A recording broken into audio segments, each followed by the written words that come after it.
Question number 1. Who is the author of the last lesson? Last lesson chapter 2 লেখক কোন? Answer Alphonse Daudet. Last lesson chapter 2 লেখক হইছে author হইছে Alphonse Daudet. Question number 2. When did Franco-Prussian War take place? Franco-Prussian যুদ্ধ কেতিয়া সংঘটিত হৈছিল? Take place মানে সংঘটিত হওয়া আর war মানে হইছে যুদ্ধ. Answer Franco-Prussian War took place in 1870 to 1871. Franco-Prussian War যুদ্ধ সংঘটিত হৈছিল 1870 চনৰ পৰা 71 চনৰ ভিতৰৰ সময়ছোৱাত. Question number 3. By whom Franco-Prussian War was led by? Franco-Prussian War ইয়াৰ নেতৃত্ব কোনে দিছিল? Led by মানে নেতৃত্ব দিয়া. Answer Franco-Prussian War was led by Bismarck. Franco-Prussian যেটো যুদ্ধ ইয়াক নেতৃত্ব কোনে দিছিল? বিসমার্কে দিছিল. Question number 4. Which are the countries that Prussia was then consisted of? Consisted of মানে গঠিত. কোনবিলাক দেশক লৈ তেতিয়াৰ প্ৰুছিয়া কি আছিল? গঠিত আছিল. আনসার কি দিয়া আছে? Prussia was then consisted of Germany, Poland and parts of Austria. তেতিয়াৰ প্ৰুছিয়া জাৰ্মানি, পোল্যান্ড আৰু অষ্ট্ৰিয়াৰ কিছু অংশলৈ গঠিত আছিল. Question number 5. I started for school very late that morning. Who is the I here? ইয়াত এটা সেন্টেন্স দিয়া আছে, বাক্য দিয়া আছে যে সেইদিনা ৰাতিপুৱা মই বৰ পলমকৈ স্কুলৰ কাৰণে যাত্ৰা আৰম্ভ কৰিছিলোঁ. ইয়াত আই মানে কাক বুজোৱা হৈছে? Answer France a little school boy is the I here. ইয়াত আই মানে কাক বুজোৱা হৈছে? ফ্ৰান্স নামৰ এজন সৰু স্কুলৰ ছাত্ৰক বুজোৱা হৈছে. Question number 6. What did M. Hamel say he would ask his students that morning? M. Hamel কি কৈছিল যে সেইদিনা তেওঁ ছাত্ৰ ছাত্ৰীক তেওঁ ৰাতিপুৱা কি বিষয়ে প্ৰশ্ন কৰিব? Or what was the topic on which M. Hamel would question? বা M. Hamel প্ৰশ্ন কোনটো টপিকছৰ ওপৰত কৰিব? টপিক মানে বিষয়বস্তু. Answer M. Hamel had said that he would question his students on the rule for participles that morning. M. Hamel কৈছিল যে তেওঁ সেইদিনা ৰাতিপুৱা তেওঁৰ ছাত্ৰ ছাত্ৰীক পাৰ্টিচিপলছৰ যিবিলাক ৰুল আছিল, যিবিলাক নীতি নিয়ম আছিল তাৰ ওপৰত কি কৰিব? প্ৰশ্ন সুধিব. Question number 7. What did France think for a moment? ফ্ৰান্সে খন্তেক মুহূৰ্তৰ কাৰণে কি ভাবিছিল? For a moment মানে খন্তেক মুহূৰ্ত. এটো প্ৰশ্ন 2016 আহিছে, অতি খুবই ইম্পৰ্টেন্ট. আনসার কি দিয়া আছে? For a moment France thought of running away and spending the day out of doors. খন্তেক মুহূৰ্তৰ কাৰণে, খন্তেক সময়ৰ কাৰণে ফ্ৰান্সে পলাই যোৱাৰ কথা ভাবিছিল আৰু দিনটো বাহিৰত কটোৱাৰ কথা ভাবিছিল. ৰানিং এৱে মানে পলাই যোৱা আৰু স্পেন্ডিং মানে হৈছে কটোৱা.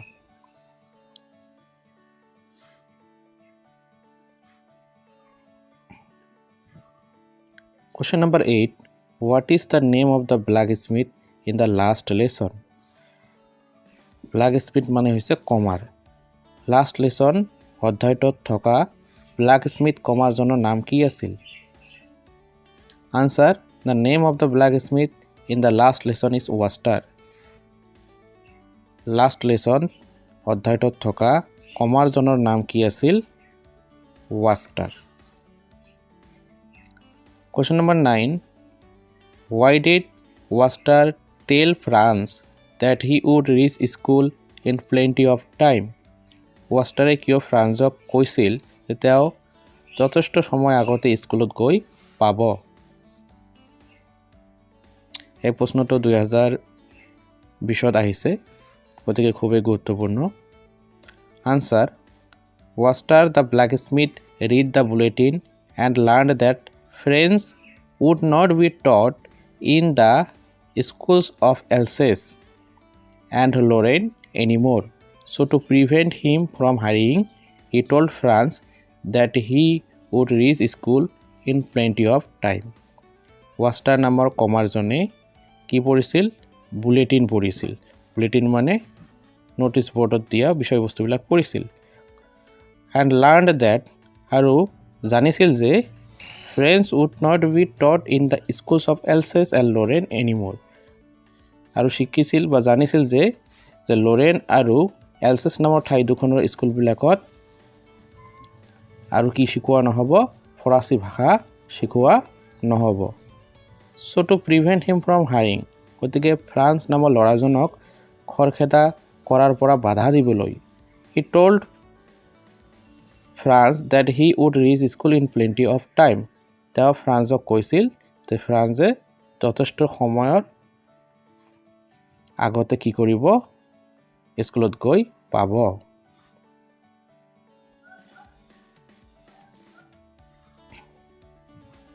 Question number 10. What did France find so unusual at school that morning? সেইদিনা ৰাতিপুৱা ফ্ৰান্সে কি অস্বাভাৱিক ঘটনা বা বস্তু লক্ষ্য কৰিছিল? or what did France notice that was unusual about the school that day? নাইবা সেইদিনা ফ্ৰান্সে স্কুল সম্পৰ্কে কি অস্বাভাৱিক বস্তু লক্ষ্য কৰিছিল? Answer, usually when the school began there was a great bustle which could be heard out in the street. usually মানে সাধাৰণতে বা স্বাভাৱিকতে যেতিয়া স্কুল আৰম্ভ হৈছিল তেতিয়া বাটৰ পৰা এটা হাই উৰুমি শুনিব পৰা গৈছিল। বাছল মানে হৈছে হাই উৰুমি। but that day everything had to be quiet as Sunday morning. কিন্তু সেইদিনা সব বস্তু দেওবাৰৰ ৰাতিপুৱাৰ নিচিনা কি আছিল? শান্ত আছিল। France found it so unusual. ফ্ৰান্সে এইটো বস্তু খুব অস্বাভাৱিক বিচাৰি পাইছিল। যদি প্ৰশ্নটোত নাম্বাৰ বেছি দিয়া থাকে 2 মাৰ্কছৰ হয়, সাধাৰণতে ভেৰি শৰ্ট কোৱেশ্যনবিলাক 1 মাৰ্কৰ হয়। যদি 2 মাৰ্কৰ প্ৰশ্ন হয় তেতিয়া অলপ উত্তৰখিনি কি কৰিব লাগিব? আনসাৰটো বঢ়াই লিখিব লাগিব। Moreover, M. Hamel did not scold him for being late and the teacher had on his beautiful green coat, frilled shirt and the little black silk cap. তাৰ উপৰি এম হেমেলে ফ্ৰান্সক গালি পৰা নাছিল স্কুল পলমকৈ অহাৰ কাৰণে, আৰু শিক্ষকজনে কি কৰিছিল?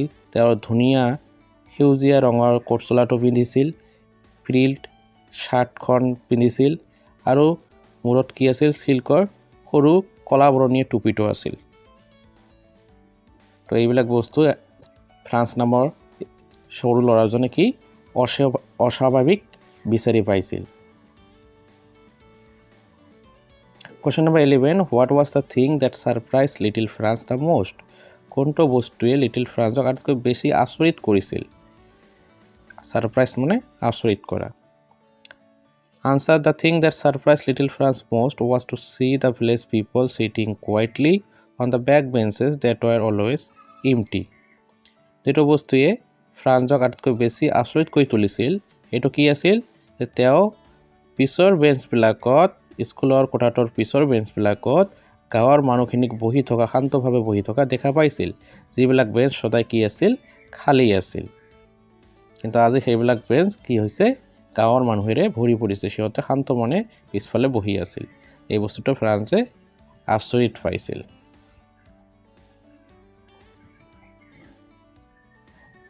Question number 12. How was the head of the old Hauser? Hauser নামৰ এজন ব্যক্তি আছিল, তেওঁ কি আছিল? খুবেই বৃদ্ধ আছিল।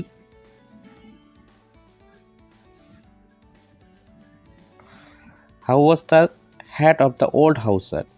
Hauser নামৰ বৃদ্ধ মানুহজনৰ টুপিটো কেনেকুৱা আছিল? Answer. The head of the old Hauser was 3 cornered. Hauser নামৰ বুঢ়া মানুহজনৰ টুপিটো কি আছিল? 3 কোণীয়া আছিল। 3 কৰ্ণাৰ্ড মানে 3 কোণীয়া। Question number 13. What did old হাউচাৰ bring? বুঢ়া হাউচাৰে কি লৈ আহিছিল? Answer: old হাউচাৰ brought an old primer.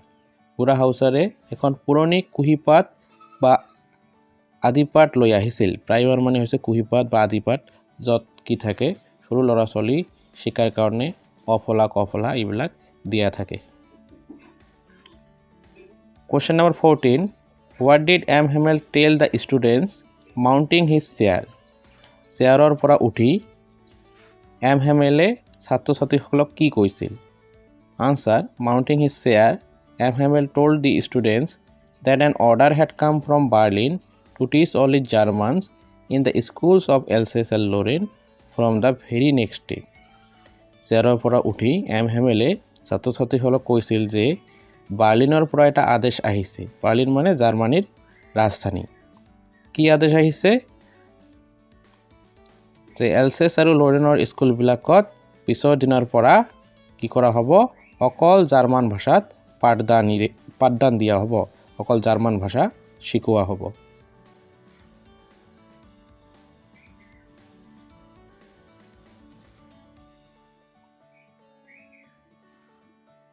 Question number 15.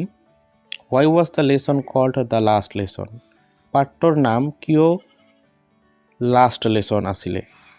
Answer: an order had come from Berlin to teach only German in the schools of Alsace and Lorraine from the very next day. জাৰ্মানীৰ ৰাজধানী বাৰ্লিনৰ পৰা এটা আদেশ আহিছিল যে পিছৰ দিনৰ পৰা এলছেছ আৰু লৰেন নামৰ ঠাই দুখনৰ যিবিলাক স্কুল আছিল সেই স্কুলবোৰত অকল কি কৰা হ'ব? জাৰ্মান ভাষা শিকোৱা হ'ব। That was the last lesson in French delivered by M. Hamel. সেই ক্লাছটো কি আছিল? এম হেমেলৰ দ্বাৰা দিয়া সেই পাঠদানটো, সেই ক্লাছটো এম হেমেলৰ দ্বাৰা দিয়া ফৰাচী ভাষাত কি আছিল? একেবাৰে শেষ পাঠদান আছিল। So it was called the last lesson. সেই কাৰণে এই ক্লাছটোক বা এই চেপ্টাৰটোৰ নাম কি দিয়া হৈছে? লাষ্ট লেসন দিয়া হৈছে। Question number 16. What is the river's name mentioned in the last lesson? Last lesson পাঠত থকা নদীৰ নামটো কি?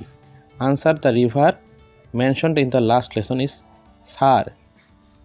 Last lesson পাঠত উল্লেখ কৰা বা দিয়া নদীৰ নামটো হৈছে সাৰ। নদীটোৰ নাম কি আছিল? সাৰ নদী আছিল। Question number 17. How long did M. Hamel teach in his school? M. Hamel কিমান বছৰ বা কিমান সময় তেওঁৰ স্কুলত পাঠদান কৰিছিল, শিকাইছিল? Answer: M. Hamel taught in his school for 40 years. 40 বছৰৰ কাৰণে M. Hamel তেওঁৰ স্কুলত কি কৰিছিল? শিকাইছিল বা পাঠদান দিছিল।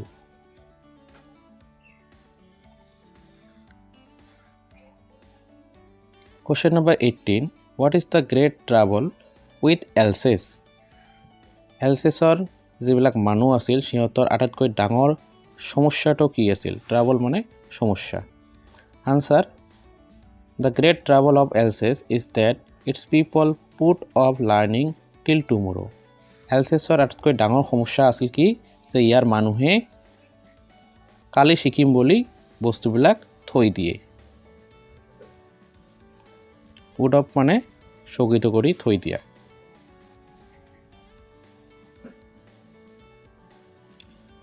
Question number 19. What did M. Hamel do when he wanted to go fishing? যেতিয়া মাছ মাৰিবলৈ যাবলৈ বিচাৰিছিল তেতিয়া M. Hamel কি কৰিছিল? Answer: when M. Hamel wanted to go fishing, he just gave his students a holiday too. যেতিয়া M. Hamel মাছ মাৰিবলৈ যাবলৈ বিচাৰিছিল তেতিয়া তেওঁ ছাত্ৰ ছাত্ৰীসকলক এনে এটা হলিডে দিছিল, তাৰ মানে বন্ধ দিছিল।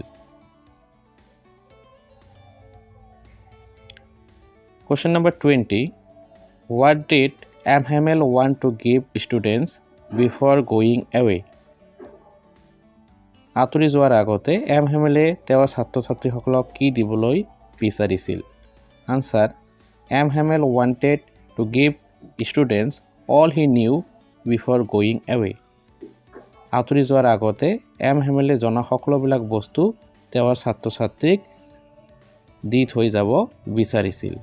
He tried to put it all into their heads at just one stroke.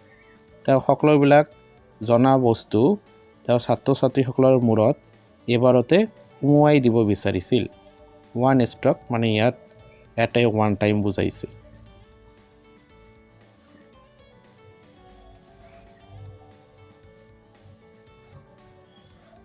Question number 21.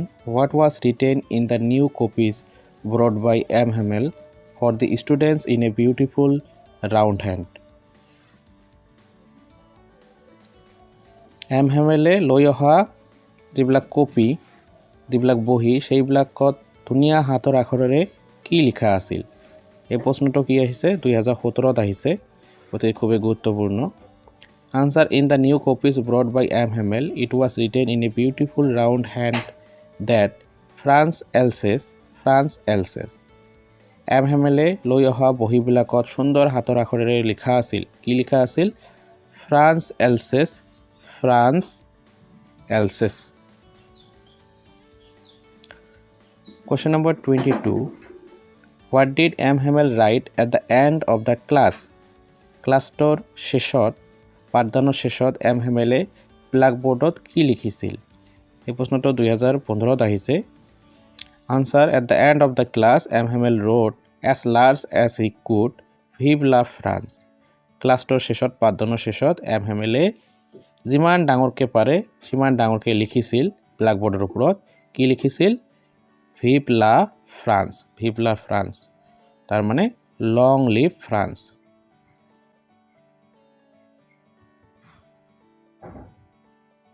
ধন্যবাদ ধৈৰ্য সহকাৰে ভিডিঅ'টো চোৱাৰ কাৰণে. এনেকুৱা আৰু ভিডিঅ' পাবলৈ মোৰ চেনেলটো অনুগ্ৰহ কৰি ছাবস্ক্ৰাইব কৰিব.